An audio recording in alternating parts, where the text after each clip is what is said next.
아멘. 성경 말씀 예레미야 23장 24절 말씀입니다. 우리 모니터를 보고 같이 읽겠습니다. 여호와의 말씀이니라. 사람이 내게 보이지 아니하려고 누가 자신을 은밀한 곳에 숨길 수 있겠느냐. 여호와가 말하노라. 나는 천지에 충만하지 아니하냐. 아멘. 지난 시간부터 하나님의 성품, 어렵게 말하면 하나님의 본성에 관하여서 우리는 배우고 있습니다. 하나님의 성품을 논할 때에 이 중세 때에는 철학적으로 추론했습니다. 그래서 그 대표적인 방법이 탁월의 방식, 부정의 방식이죠. 탁월의 방식은 무엇입니까? 사람이 지닌 성품보다 하나님이 최고로 탁월할 것이다 라고 최고 비교급이 아니라 최상급을 하나님께 돌리는 것입니다. 그래서 한자로는 전자를 붙이면 되는 거죠.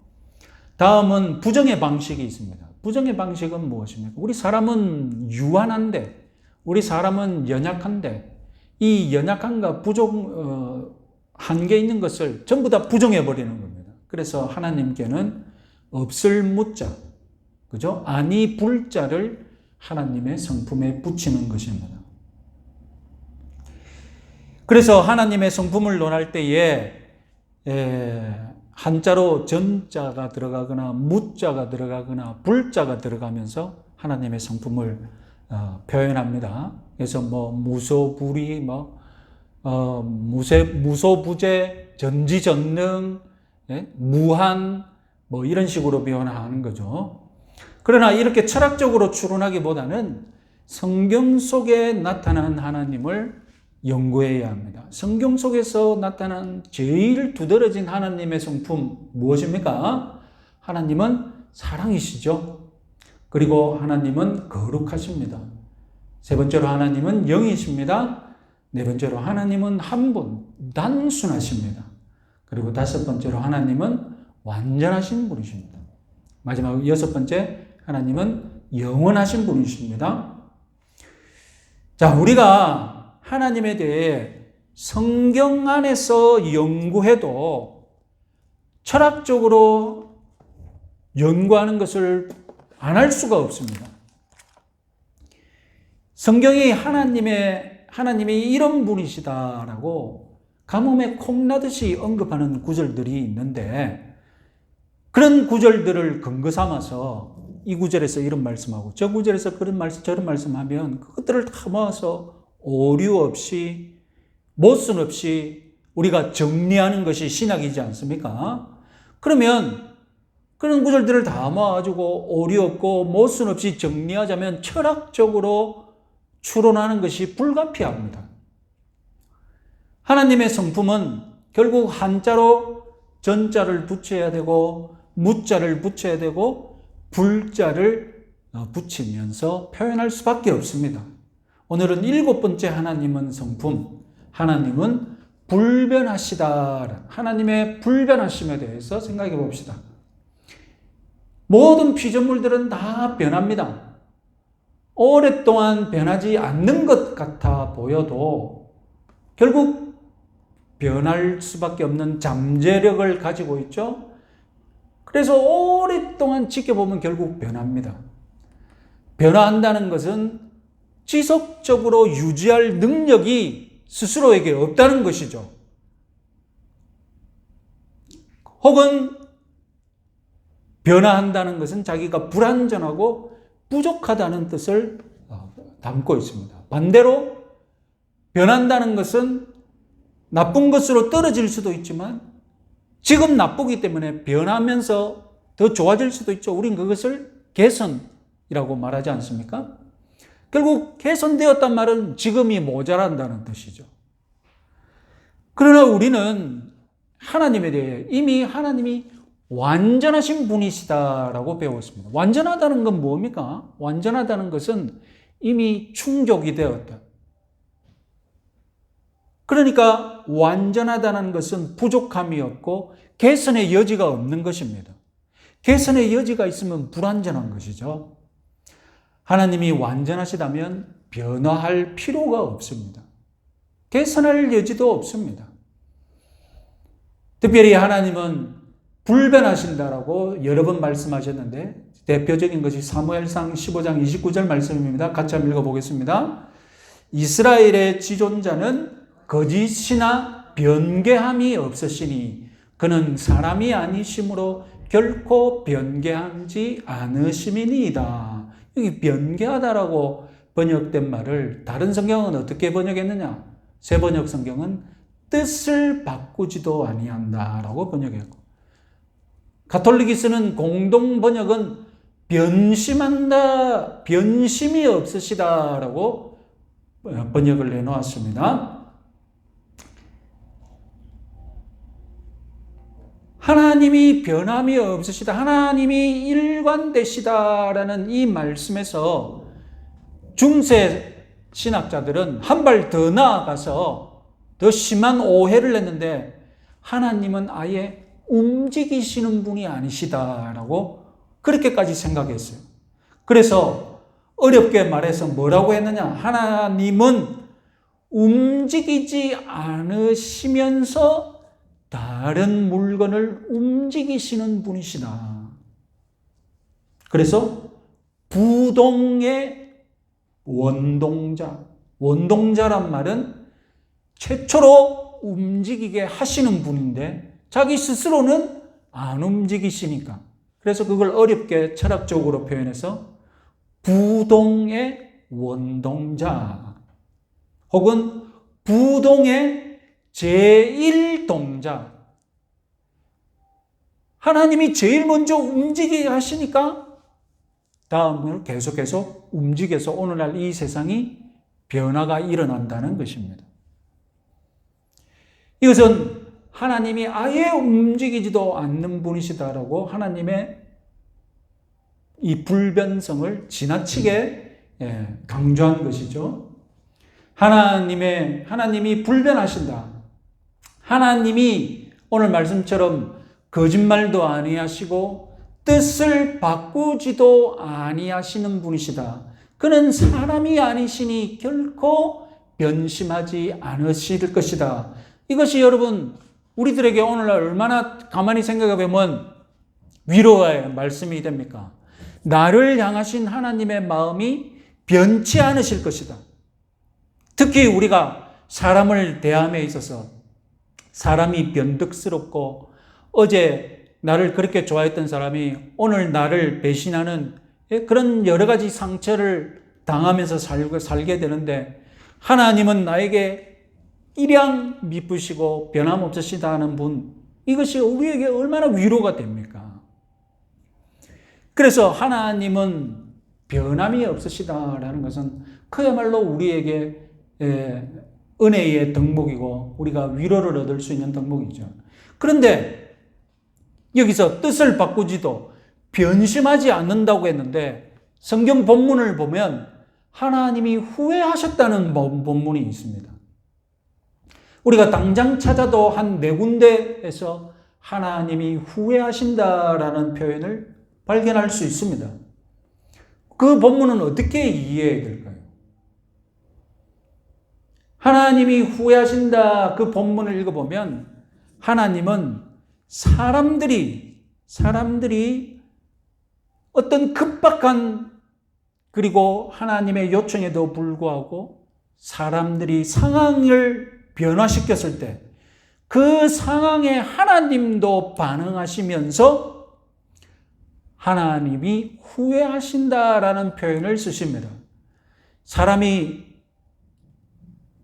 더 악해지거나 사람이 더 불순종하지 않고 더 악해질 때에 하나님은 그 반응을 보면서 그 반응에 대해서 하나님이 나는 후회한다 이렇게 표현을 하십니다. 그래서 하나님이 그분의 행위를 변경하실 때마다 혹은 사람의 상황에 맞추어서 조정하실 때마다 하나님은 후회하신다라고 마치 사람처럼 표현하신 것입니다. 여기서 우리가 불변하다라고 할 때 이 불변과 변덕과 변심을 우리는 구분할 줄 알아야 합니다. 불변하니까 하나님이 후회하신 걸 보고 하나님이 변덕을 부렸다. 하나님이 변심하셨다. 우리가 그렇게 생각해서는 안 된다는 것입니다. 우리가 뉘앙스는 다르지만 변경하는 것과 변덕을 부리는 것과 변심하는 것은 분명하게 차이가 있잖아요. 결국은 다 마음을 돌리는 것이지만, 그래서 하나님의 불변하심을 이야기할 때 우리는 하나님의 신실하심도 같이 생각해야 합니다. 자, 신실하다는 말은 사람이 어떻게 말로 신실하다 합니까? 사람이 변함없이 근면성실하고 사람이 하나만 생각하고 꾸준할 때 우리가 저 사람은 참 신실하다라고 하지 않습니까? 하나님이 적극적으로는 신실하신 분이시고, 그리고 부정적으로, 긍정적으로 말했을 때는 신실하신 분이시고, 그것을 부정적으로 말했을 때는 아니다라고 말했을 때는 불변하신 분이시다라고 말하는 것입니다. 불변과 성실은 같은 뜻입니다. 자, 그러면 우리 기도를 생각해 봅시다. 기도. 하나님이 뜻을 변경하지 않으신다면 우리 기도할 이유가 있습니까? 하나님이 뜻이 정해졌는데 우리는 모르지만 하나님의 뜻이 정해졌다고 생각해 봅시다. 그리고 하나님은 뜻을 정하셨으니 절대로 바꾸지 않는 분이시다. 우리가 그걸 믿는다면 우리가 기도해야 할 이유가 뭐가 있습니까? 우리가 기도한다는 것은 뭘 기대하는 겁니까? 기대하는 것은 뭘 기대하는 겁니까? 예? 내 말을 들으시고 하나님이 뜻을 좀 바꿔주셨으면 좋겠다고 기도하는 거잖아요. 그런데 하나님이 뜻을 정하시고 변경하지 않는 분이시라면 우린 기도할 이유가 없잖아요. 그런데 신실하신 분이십니다. 하나님은 신실하신 분이십니다. 신실한 사람이 자기 마음을 변경할 때가 있을까요? 없을까요? 신실한 사람은 자기 원칙에 신실하기 위해 자기 마음을,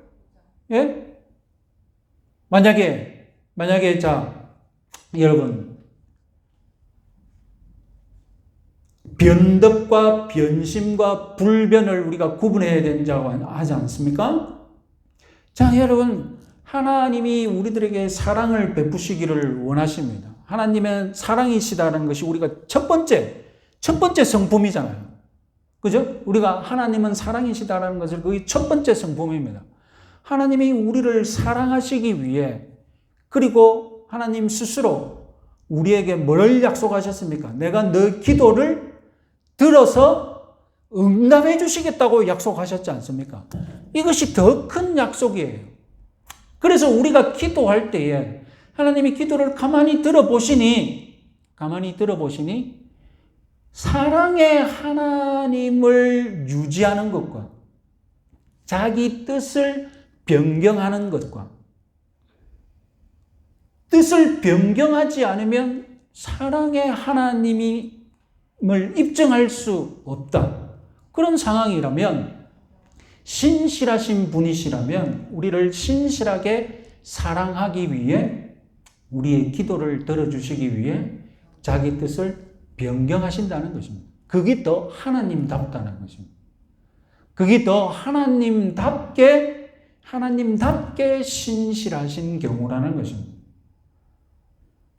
우리의 기도를 들어주셔야 되는데 안 돼, 나는 불변하는 하나님이야, 이렇게 내세우는 것이, 그래서 자기 뜻을 끝까지 고집하신다면 그것은 사랑의 하나님이 아니시고 우리를 일양 미쁘시게 신실하게 사랑하시는 분이 아니시게 되는 것입니다. 그래서 여러분, 우리는 이렇게 얘기할 수 있습니다. 하나님은 불변하신 분이 맞습니다. 하나님은 성실하신 분이십니다. 그러나 우리에게 성실하시기 위해 때로는 자신의 뜻을 기꺼이 변경하시는 분이십니다. 조정해 주시는 분이십니다. 그래서 우리들에게 오늘날 기도하라고, 기도하면 들어주시겠다고 약속하신 것입니다. 그래서 구약 성경은 하나님이 불변하시는 분이시다 이렇게 말하기보다는 하나님은 성실하신 분이시다 이것을 더 많이 얘기합니다. 불변하시다라고 자꾸 이게 얘기하면 진짜로 자기 뜻을 변경할 수 없는 분이신 줄 우리가 오해할까 봐 하나님은 어떤 분이시다라고 더 많이 얘기한다고요? 하나님은 신실하신 분이시다. 너희들을 사랑하는데, 너희들에게 인자를 베푸시는데, 너희들에게 은혜를 베푸시는데 일양 신실하신 분이시다라고. 그래서 불변한 것과 성실한 것은 한 묶음입니다. 한 묶음인데 성실하시기 위해 하나님은 자기 뜻을 기꺼이 조정해 주시는 분이심을 믿으시기 바랍니다. 자, 다음은 편재성에 대해서 생각해 봅시다. 편재, 두루 편자에 있을 재자입니다. 한마디로 하나님은 어디에나 임재해 계신다라는 뜻입니다. 자, 앞서 하나님은 우리가 무한하신 분으로 알고 있습니다. 하나님한테는 한계가 없습니다.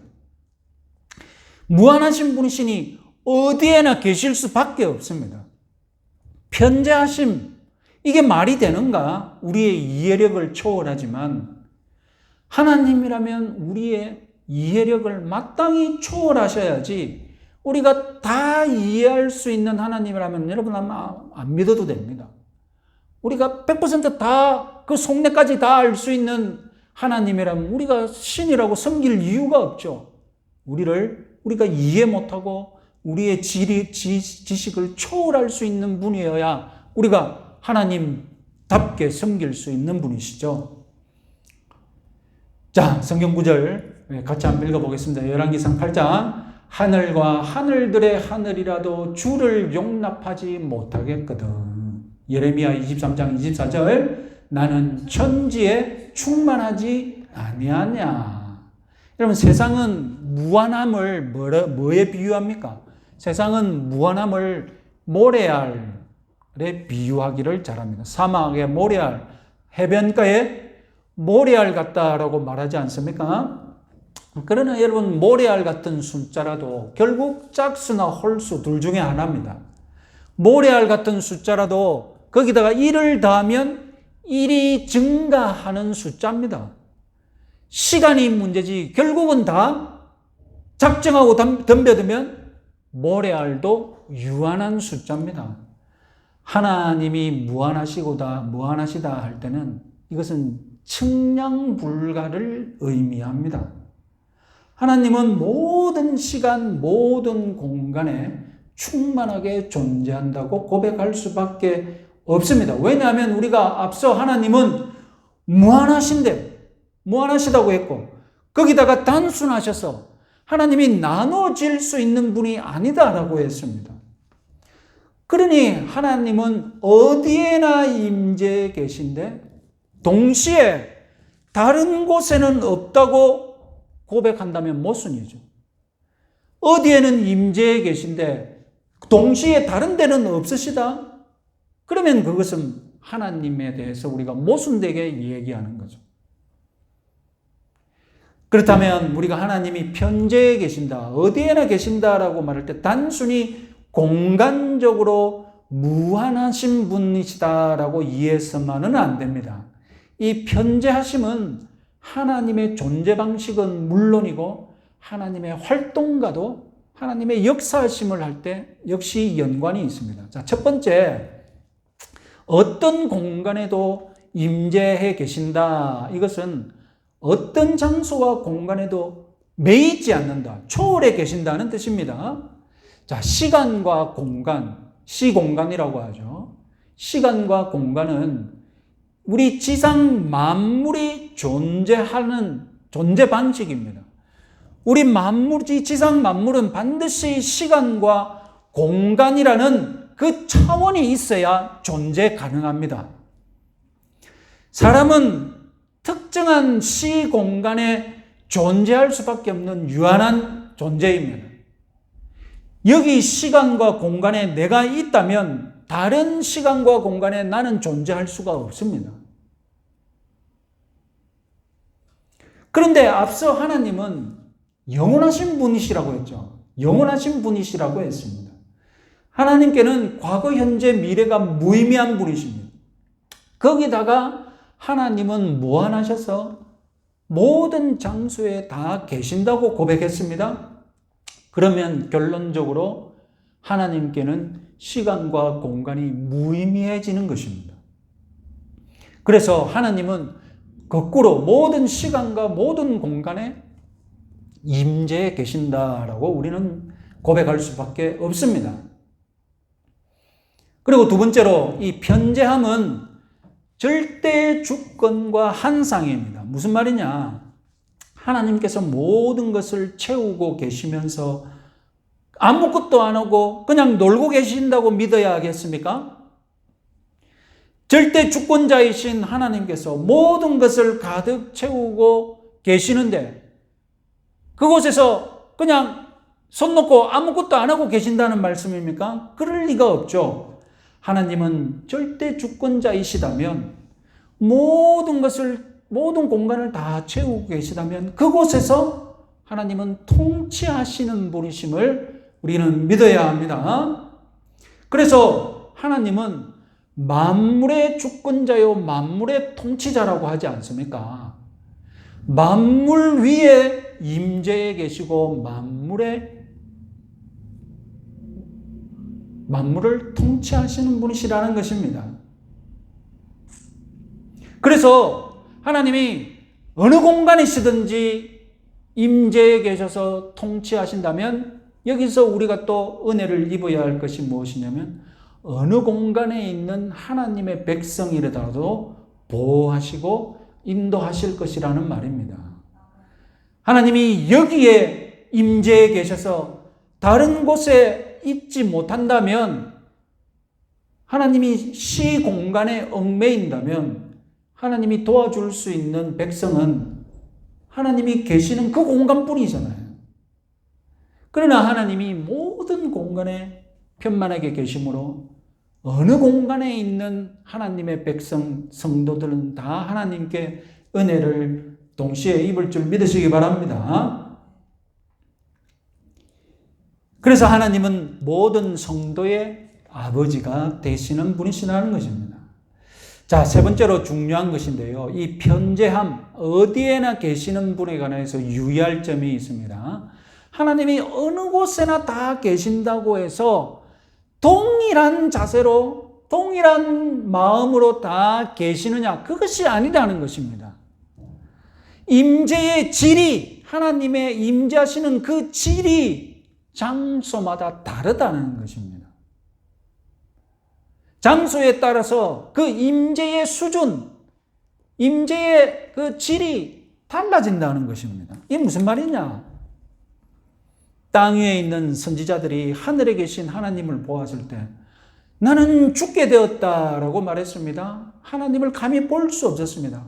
하늘에 계신 하나님은 그 충만한 영광 가운데 계셨기 때문입니다. 하나님의 임재의 질이 이 땅에서 하나님을 보는 것보다 달랐던 것이죠. 하나님께서 땅 위로, 우리 땅으로, 이 지상으로 내려오실 때는 그 영광의 수준을 낮추셔서 임하십니다. 그래서 이 땅에서 하나님을 보고 뵐 수 있는 것은 하나님이 하늘에 있는 것처럼 임재하신 것이 아니라 낮추셔서 내려오셨기 때문에 우리와 소통이 가능한 거죠. 우리가 진짜로 감사할 것은 하나님이 교회 안에 임재하시는 것과 교회 밖에 세상 속에 임재하시는 방법이 다르다는 것입니다. 그 질이 다르다는 거예요. 다를 수밖에 없죠. 우리는 예수 그리스도 안에 있는 하나님의 자녀로서 하나님의 임재를 체험하지 않습니까? 그러니까 우리가 예수 그리스도 안에 있으면서 하나님은 우리에게 내려오실 때 하나님의 그 임재는 은혜의 임재죠. 은혜가 바탕이 된 임재죠. 그래서 하나님이 임재하시는데 전적으로 은혜의 관계로 만나주시는 유일한 그 지상의 공간이 어디입니까? 다름 아니라 교회인 줄 믿으시기 바랍니다. 저와 여러분들에게 하나님이 임재하시는 것과 믿지 않는 이 불신자들, 이 세상 속에 하나님이 임재하신 것과 질이 다르다는 거예요. 똑같을 수가 없죠. 그래서 어느 곳에 임재하느냐에 따라 그 장소에 하나님의 은혜와 구원이 넘치기도 하고 그 다른 장소에는 하나님의 진노와 심판의 임재가 넘치기도 하는 것입니다. 우리 성경 구절 아모스서 2장 9장 2절 말씀 같이 한번 읽어봅시다. 그들이 파고 수월로 들어갈지라도 내 손이 거기에서 붙잡아낼 것이요 하늘로 올라갈지라도 내가 거기에서 붙잡아내릴 것입니다. 이게 무슨 말씀이냐? 하나님의 원수들이 땅을 파고 깊이 저 최저 땅으로 내려갈지라도 하나님이 어떻게 하시겠다고요? 그까지 따라가가지고 내가 그것까지 같이 임재해서 기어이 잡아 올리겠다. 하나님의 원수들이 하늘로 올라가가지고 그 구름 가운데 숨더라도 내가 거기까지 임재해서 같이 가서 붙잡아 내릴 것이다. 그런데요, 다음 구절 한번 보실까요? 시편 139편 7절에서 10절 말씀 같이 한번 읽어보겠습니다. 내가 주의 영을 떠나 어디로 가며 주의 앞에서 어디로 피하리이까? 내가 하늘에 올라갈지라도 거기 계시며 수월에 내 자리를 펼지라도 거기 계시니이다. 내가 새벽 날개를 치며 바다 끝에 가서 거주할지라도 거기서도 주의 손이 나를 인도하시며 주의 오른손이 나를 붙드시리이다. 자, 앞서 임재한 것과 지금 다윗에게 임재한 것 어떻습니까? 질이 다르잖아요. 앞서 인간 것은 하나님을 피해볼지라고 내가 땅바닥, 땅끝까지 가도 하나님이 따라오시겠다고 했고 지금 여기서도 내가 땅바닥에 가더라도 하나님이 거기에 계신다고 얘기하지 않습니까? 그러나 하나님이 같은 땅바닥까지 내려오시더라도 임재의 그 질이 다르게 내려오시잖아요. 자기 백성을 향하여서는 사랑의 임재, 은혜의 임재로 내려오시고 거기서 인도하시겠다고 하시지 않습니까? 저와 여러분들에게도 이와 같은 임재의 질이 다른 것을 믿으시기 바랍니다. 자, 이제 9번째 하나님의 전능하심을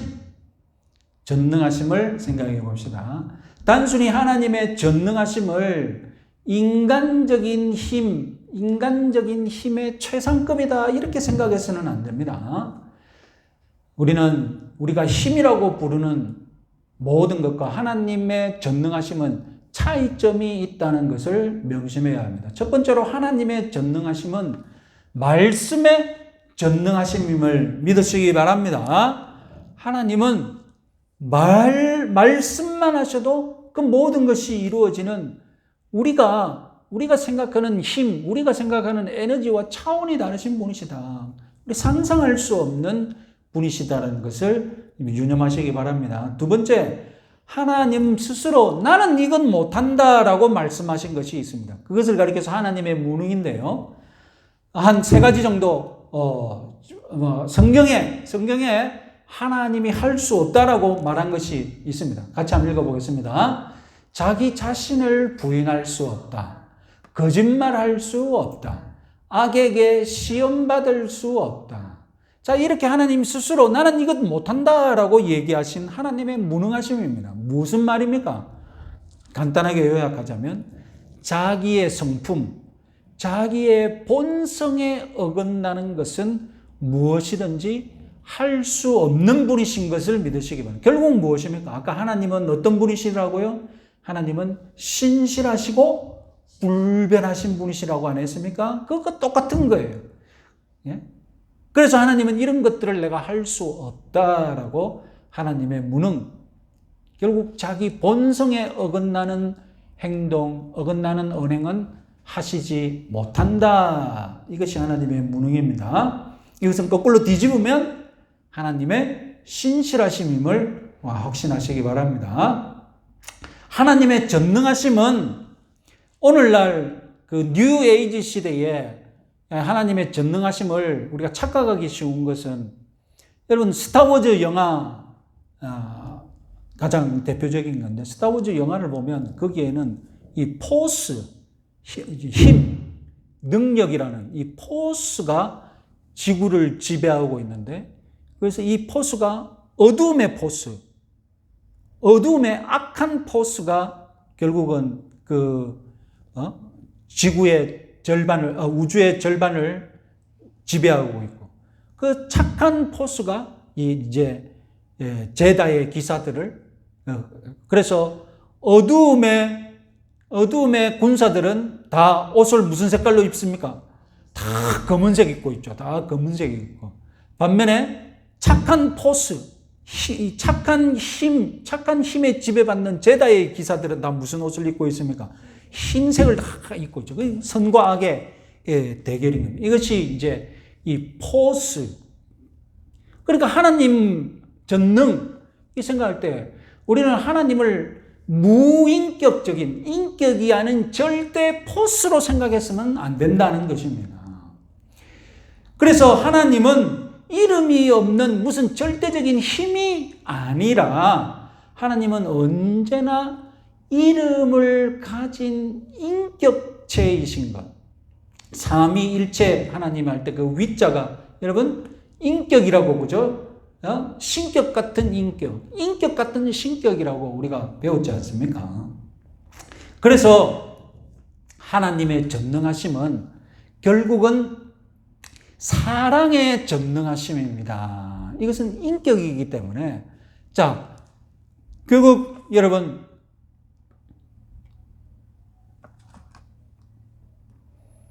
하나님은 전능하신 아버지로서 우리들에게 다가오신다는 것입니다. 그래서 여러분, 우리 사도신경을 고백할 때 첫 마디가 무엇입니까? 첫 마디가 전능하사 천지를 만드신 하나님 뭐요? 아버지를 내가 믿사오며. 하나님의 호칭 가운데 가장 많은 호칭이 무엇입니까? 아버지잖아요. 하나님은 그냥 포스가 아니라, 어떤 힘이 아니라 우리에게 전능하신 아버지가 되신다는 거예요. 그래서 이 전능하심은 결국 은혜로우신 전능하심입니다. 그리고 전능하심은 절대 주권과 함께하는 것이다. 왜 하나님이 전능하셔야 되나? 왜 하나님은 전능하실 수밖에 없는가? 왜냐하면 이 모든 세상 가운데 다 임재하셔서 뭐 하셔야 되기 때문에, 다 통치하시고 통제하셔야 되기 때문입니다. 우리 사람이 반역한다고 해서 하나님의 뜻을 망칠 수 있습니까? 불가능합니다. 하나님은 모든 공간에서 임재하셔서 모든 공간을 통치하시고, 그리고 전능하신 아버지로서 모든 공간에 있는 모든 성도들을 보호하고 인도하시는 것을 능히 하시는 분이심을 믿으시기 바랍니다. 그래서 전지전능하신 아버지시네요. 마지막으로 하나님의 지혜와 지식에 대해서 생각해 봅시다. 하나님은 지혜가 충만하신 분이십니다. 지혜는 단순히 지식 이상이죠. 많이 안다는 정도가 아닙니다.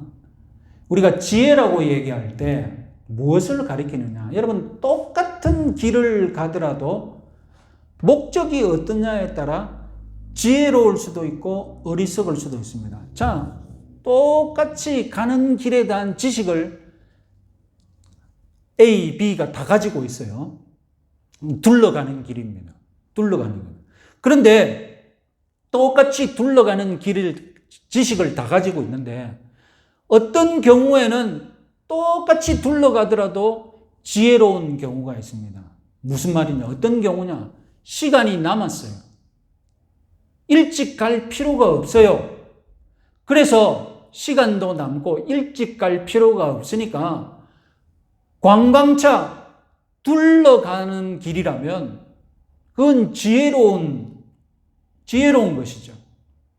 그런데 똑같은 길을 가는데 시간이 촉박해요. 시간이 없어요. 그래서 빨리 도착해야 되는데 생각도 없이 둘러가고 있습니다. 자, 똑같은 길을 가는데 한 사람은 어떻게 됩니까? 한 사람은 지혜롭게 시간을 활용하는 거고, 한 사람은 지금 자기가 가야 할 길을 좀 어리석게 둘러가고 있는 겁니다. 결국 지혜라는 것은 무엇입니까? 지혜라는 것은 자기가 가야 할 목표를 향해 제대로 가고 있느냐는 것이죠. 하나님의 지혜는 무엇입니까? 하나님의 지혜는 만물을 하나님의 목적에 맞게 인도하고 복종시키는 것입니다. 하나님의 영, 성령은 우리들에게 어떤 분이십니까? 지혜와 계시의 영이십니다. 그래서 성령 하나님은 말씀을 통해 오늘날 우리가 구원에 이르는 지혜를 주시는 분이심을 믿으시기 바랍니다. 우리가 가질 수 없는 지혜, 우리가 누리지 못하는 지혜를 성령을 통해 누릴 수 있음을 믿으시기 바랍니다. 자, 마지막으로 우리 이 문장을 한번 읽고 마칩시다. 네덜란드의 어떤 시인이 시를 적었는데요. 같이 한번 읽어보겠습니다. 오 주님, 제가 주님에 대해서 이해하는 것이 얼마나 좋은지요. 하지만 제가 이해하지 못하는 것도 똑같이 좋은 것이겠지요. 우리가 하나님의 성품에 대해서 최대한 이렇게 추론해보고 저렇게 추론해보고 하나님의 영원하심, 하나님은 과거, 미래, 현재, 초월에 계신다. 들을 때는 그런 것도 들은 것 같지만 과연 내가 선명하게 이해했나? 지금 돌아서 보면 내가 하나님의 영원하심이고 뭐에 대해서 내가 다시 설명하라면 설명할 수 있냐? 다 몰라요. 다 몰라요. 그게 정상이에요. 하나님은 그런 분이어야 돼요. 1시간 딱 강의 듣고 하나님 내가 싹 다 파악했어. 그러면 하나님 믿을 필요 없죠. 그 정도 수준의 하나님이라면 믿을 필요 없는 거예요. 하나님에 대해서 내가 1시간이고 10시간이고 책을 10권을 본더라도 내가 다 이해할 수 없다. 그 정도 되어야죠. 그런 분이어야죠. 그런 분이어야 정말로 신비로운 분이시고 우리의 지성을 초월해 계신 분이고 우리가 믿을 만한 분이에요.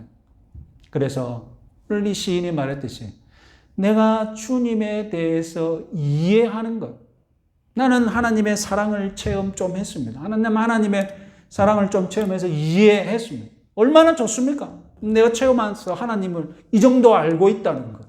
그러나 내가 알고 있는 것이 하나님을 다 아는 것은 아니잖아요. 하나님의 모르는 것에 대해서 더 많아요. 더 많았더라도 지금 내가 알고 있는 하나님, 이 하나님, 내가 모르고 있는 하나님, 결국 같은 하나님이시랄까? 제가 이해하지 못하는 것도 똑같이 좋은 것이겠지요. 하나님의 성품에 대해서 이런 믿음을 가지시고 오늘 우리 10분간 기도하면서 하나님께 감사하는 시간 갖도록 하겠습니다. 우리 10분간 자유롭게 기도하겠습니다.